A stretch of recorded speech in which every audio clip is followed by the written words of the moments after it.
Anda tentu memang lebih fokus kepada Bu PC ya. Iya. Tapi bagaimanapun Anda satu tim juga dengan Arman Hanis Iya, betul. untuk menjadi kuasa hukum dari Pak Ferdy Sambo. Betul. Kalau Pak Ferdy Sambo sejauh ini komunikasi dalam tim kondisinya bagaimana secara mental dalam menghadapi persidangan? Karena ini udah ada babak baru gitu dalam kasus ini. Ya, pada prinsipnya Pak FS maupun Ibu PC dan sama juga seperti kita tim berharap supaya proses persidangan ini segera berjalan. Jadi semua fakta-fakta yang memang sudah ada yang kita ketahui sampai saat ini bisa kita sajikan di persidangan yang bisa dilihat oleh masyarakat, karena sidangnya kan nanti terbuka. Terbuka, betul. Ya. Sejauh ini tim akan berfokus pada apa nanti di persidangan ini? Tentunya seperti yang sudah tim kita juga sampaikan, ada beberapa fase kejadian supaya kita jernih berpikir dan melihat runtutan peristiwanya. Yang pertama itu dari mulai kira-kira tanggal 3 atau tanggal 4 Juli yang di Magelang sampai dengan tanggal 8 pagi. Itu fase pertama yang kejadian penembakan. Iya. Kemudian kita ketahui bersama ada fase kedua yang disebut fase rekayasa atau fase kebohongan lah yang kita sudah ketahui bersama. Dan kemudian fase yang ketiga ketika rekayasa itu sudah diketahui. Terbongkar dan kemudian ada yang baru. Ya, kita akan fokus ke situ dan supaya berpikirnya jernih kita harus memisahkan kejadian tersebut. Bahwa apa sebab akibatnya kejadian ini, apa sebab akibatnya, dan yang ketiga ini kan yang di fase ketiga ini kemudian sudah berubah. Semua BAP juga kemudian isinya berubah mengenai peristiwa yang fase pertama. Oke, kalau kita bicara soal sampai terjadi pembunuhan itu, yang selama ini selalu digaungkan adalah soal ada kemarahan yang kemudian menimbulkan terjadilah pembunuhan itu. Bahwa dirinya menjadi marah dan emosi setelah mendapat laporan dari istrinya PC yang telah mengalami tindakan yang melukai harkat dan martabat keluarga yang terjadi di Magelang yang dilakukan oleh almarhum Joshua. Kejadian itu memang mengarah pada pelecehan seksual. Bisa dibilang seperti itu. Oke, dan Bu PC konsisten menyebut bahwa terjadi hal itu. Dari pertama BAP sampai dengan BAP yang terakhir itu keterangan klien kami konsisten bahwa ada kejadian di Magelang mulai dari tanggal 4 itu ada beberapa rangkaian peristiwa.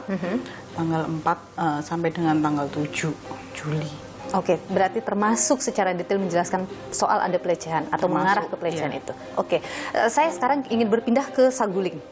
Ketika di Saguling, apakah Bu PC mendengar, mengetahui ada rencana, ada perintah dari Pak FS kepada Ricky dan juga Richard Eliezer?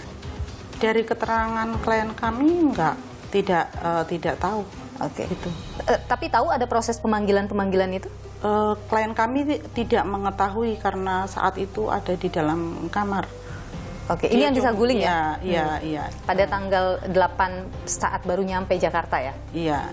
Okay. Ya, kalau bisa kita lihat di rekonstruksi, pada saat Pak FS panggil RR menggunakan HT, kemudian Ibu PC kan masuk kamar, ya, sampai dengan keluar sudah mau langsung isoman ke Duren 3. Oke, sekarang saya pindah lagi ke soal Duren 3-nya.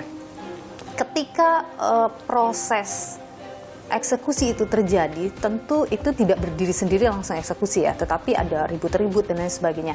Kalau keterangan Bu PC, apa yang terjadi saat itu? Beliau ada di dalam kamar. Kamar itu dekat dengan ruangan eksekusi. Artinya ketika ruangan itu dekat dengan kamarnya, ada keributan di luar terdengar dong sama Bu PC. Keterangan klien kami, dia tidak mendengar jelas gitu, tidak dengar jelas, hanya sayup-sayup ada suara orang, tapi tidak tahu apa gitu.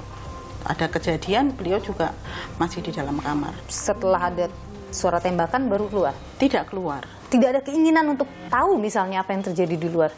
Sepertinya mungkin kejadiannya sangat cepat ya. Jadi habis kejadian mungkin selang berapa menit kemudian baru dijemput oleh Bapak AFS, ya kemudian dibawa keluar dan diperintahkan untuk kembali ke Saguling. Tidak dijelaskan juga apapun di situ saat itu oleh Pak Efes? Tidak. Oke, jadi langsung saja bergeser ke sepertinya rumah Saguling. bisa dilihat pada saat rekonstruksi kan semua live ya.